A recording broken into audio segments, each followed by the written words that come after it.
میرے غریب نواز ایک درخت کے نیچے بیٹھ کر لوگوں کو نصیحت فرما رہے تھے. اللہ اکبر، کیا لہجے تھے ان کے، اور کیا اثر تھا ان کی گفتگو میں. ہم سوچ بھی نہیں سکتے اس زبان میں کتنا اثر رہا ہوگا جس نے کبھی زندگی میں جھوٹ نہیں بولا. اس زبان میں کتنا اثر ہوگا جس نے کبھی حرام کا لقمہ حلق سے نہیں اتارا. غریب نواز گفتگو فرماتے رہے، لوگ روتے رہے، آتے رہے، سن کے جاتے رہے. محفل ختم ہو گئی. جب بات ختم ہوئی سب جانے لگے، کچھ لوگ کھڑے رہ گئے. پھر وہ بھی قاتل کھڑا تھا جو قتل کے ارادے سے آیا تھا. غریب نواز نے سارے لوگوں کو دیکھا. دیکھنے کے بعد کہنے لگے جو جو لینے آیا تھا اس کو مل گیا ہے. اب اگر کسی کا جو باقی رہ گیا ہے، معین الدین موجود ہے، وہ بھی اپنی مراد پوری کی. یہ نہیں سمجھا کھڑا رہا. آپ کا اشارہ اس کی طرف تھا. سب اپنی اپنی پسند کی چیز لے کے جا چکے. اب کوئی اور مقصد اگر لے کے آیا ہے تو معین الدین ابھی موجود ہے، اپنا مقصد حل کر لے. باقی لوگ بھی جب چلے گئے بس یہی رہ گیا. غریب نواز نے پھر اس کی طرف رخ کیا. کہنے لگے بھائی سب اپنی اپنی مراد پوری کر کے جانے لگے، تو بھی اپنی مراد پوری کر لے. کہنے لگے بابا میری کون سی مراد؟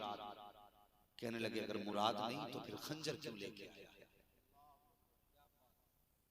اس نے کہا کہ یہ تو ہم راجپوتوں کا اصول ہے، ہم چلتے ہیں تو خنجر لگا کے چلتے ہیں کمر میں. آپ نے فرمایا اگر یہ راجپوتوں کا اصول ہے تو بتا محل میں جو راجہ نے کہا تھا اگر اس فقیر کو قتل کر دے گا تو آدھی سلطنت کا مالک بنا دوں گا، کیا وہ بھی راجپوتوں کا اصول ہے؟ جیسے اتنا سنا نا بس پھر کیا تھا، قدم کانپ گئے، بس تھر تھرا گیا. کہنے لگا حضور معاف کر دیجئے، میں جانتا ہوں جب یہ میری اور راجہ کی بات ہوئی تھی اس وقت کوئی تیسرا موجود نہ تھا.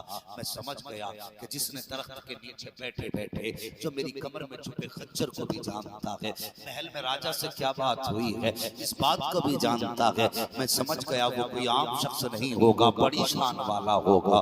اللہ اکبر. اس نے کہا بس پاپ ہونے والا تھا، مجھے معاف کر دیں. اور معافی کی صورت یہ ہے کہ میں آپ کو قتل کرنے کے لیے آیا تھا، اب میں سمجھ گیا مجھے جینے کا ادھیکار نہیں ہے. اپنا خنجر نکالا، غریب نواز کے قدموں پہ رکھ کے کہنے لگا حضور میری سزا یہ ہے کہ مجھے اسی خنجر سے قتل کیا جائے. غریب نواز نے خنجر اٹھایا، مسکرا کے کہتے نادان تو نے ہمیں جانا نہیں ہے، ہم بھارت کے اندر کسی کو قتل کرنے نہیں آئے ہیں، ہمیں مارنے نہیں آئے، تو مردوں کو زندگی دینے کے لیے آئے ہیں.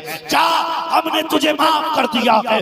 جیسے اتنا کہا ہے خنجر پھینکا آنے والے نے کہنے لگا بابا دیر نہ کیجئے، ہاتھ بڑھائیے، کلمہ پڑھائیے. جس کا نواسہ اتنی شان والا ہے اس نواسے کا نام کتنی شان والا ہو.